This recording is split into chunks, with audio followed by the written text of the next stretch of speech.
ఏం చేస్తున్నావమ్మా? ఎప్పుడు ఆ ఫోను చూసుకోపోతే కొంచెమెళ్లి పని చేసుకోవచ్చు కదా! పనంతా అయిపోయింది అత్తయ్య. సరేలే. ఈ వంటకు కావాల్సిన సరుకులు తీసుకొచ్చాను. కడిగేసి వంట చేయమ్మా. హ్మ్. A few moments later.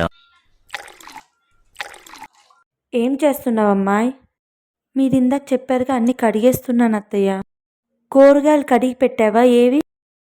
కూరగాయలన్నీ కడిగి ఫ్రిడ్జ్‌లో పెట్టేశాను. అదేంటో అది?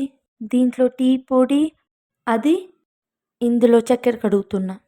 ఈ సాల్ట్ ఒకటి కడిగేస్తే మొత్తం అయిపోతుంది. నీకు వంట రానప్పుడు కూడా ఇంత బాధపడలేదే తల్లి. ఈ ఉప్పు, చక్కెర కడగడం ఏంటే నా కర్మ కాకపోతేను. నీకు దండం పెడతా నువ్వు వంట చేయొద్దమ్మా. నేనే చేసుకుంటానులే. ఓకే. నువ్వు పో అమ్మ పో.